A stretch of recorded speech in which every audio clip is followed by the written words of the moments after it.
ఇదే చంద్రబాబు నాయుడు ఇదే భారతీయ జనతా పార్టీని దూది ఏకినట్టు ఏకినాడు. ఈ రాష్ట్రాన్ని సర్వనాశనం చేసిందన్నాడు. ఈ రాష్ట్రానికి ప్యాకేజ్ ఇవ్వకుండా చేసిందని చెప్పినాడు. ప్రత్యేక హోదా ఇవ్వకుండా చేసిందని చెప్పినాడు. ప్రత్యేక హోదా ఇయ్యని బీజేపీతో జగన్మోహన్ రెడ్డి గారికి స్నేహం ఏంది అన్నాడు. మెడలు వంచుతా 25 ఎంపీలు వస్తేనే చెప్పినటువంటి జగన్మోహన్ రెడ్డి అక్కడి పోయి మెడలు వంచినాడు అని విమర్శించినావే. మరి ఈరోజు ఏ లాభాన్ని ఈ రాష్ట్రానికి ఆశించి నువ్వు పొత్తు పెట్టుకున్నావు? వారు నీకేం హామీ ఇచ్చినారు? నువ్వు ప్రెస్ ముందుకు వచ్చి ఇదిగో నాకు ఈ హామీ ఇచ్చినారని చెప్పగలుగుతావా? ఆ హామీలను అమలు చేయగలుగుతావా? గతంలో విమర్శించిన దానికి సమాధానం చెప్పగలుగుతావా? ఈ రాష్ట్రాన్ని 2 భాగాలు చేసిన వాళ్ళు, ఈ రాష్ట్రాన్ని పేదరికంలోకి నెట్టవేసిన వాళ్ళు ఇద్దరు. ఒకటి కాంగ్రెస్, 2 బీజేపీ. ఒకటి కాంగ్రెస్, ఒకటి బీజేపీ. మేము ఈరోజు ఈ రాష్ట్రం ఆంధ్రప్రదేశ్ రాష్ట్రం 2 ముక్కలు కావడానికి కాంగ్రెస్ పార్టీ కారణం.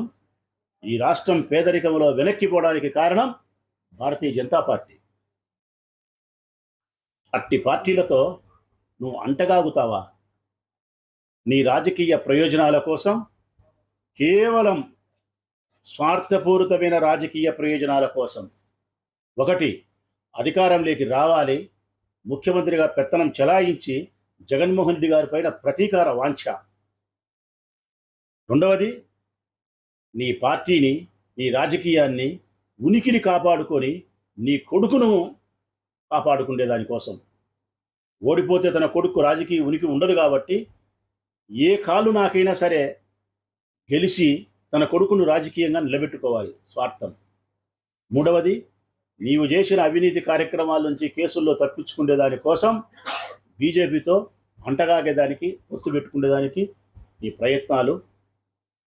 ఇంతకు మించి ఈ రాష్ట్ర ప్రయోజనాల కోసం నువ్వు పొత్తు పెట్టుకోలే.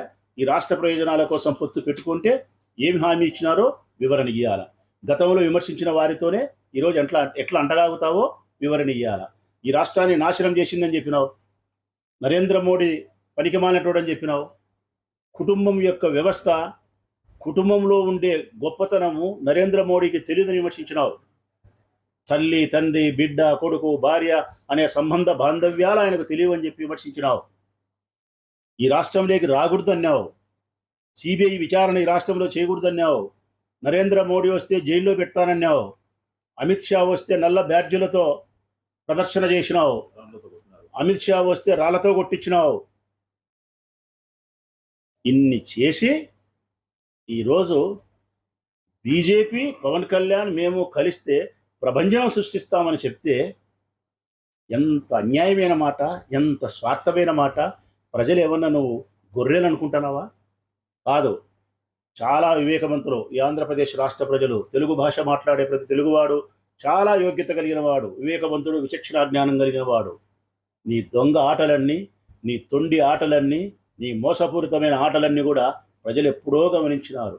నీకు ఈసారి ఎన్నికల్లో నేను 100కి 101% మనసా వాచా కర్మేన విశ్వసించి చెప్తానా, నీకు 30 సీట్లే లాస్ట్. 30 నీకు లాస్ట్. ఇదే నా మాట చెప్తా ఉన్నా, 30 నీకు సీట్లు లాస్ట్. 145 సీట్లతో మా పార్టీ అధికారంలోకి రాబోతోంది. నీకు మరొక్కసారి ప్రజలు టిట్ ఫర్ టాట్, కుక్క కాటుకు చెప్పు దెబ్బ, ఇది జరిగి తీరుతుంది. మనస్ఫూర్తిగా నేను అభ్యర్థిస్తా ఉన్నా, గట్టిగా మాట్లాడుతూ ఉన్నా కూడా చంద్రబాబు నాయుడును నువ్వు వివరణ ఇవ్వాలి. ఏ ప్రయోజనాలు ఆశించి నువ్వు పొత్తు పెట్టుకున్నావో రాష్ట్రం కోసం నువ్వు వివరణ ఇవ్వాలి.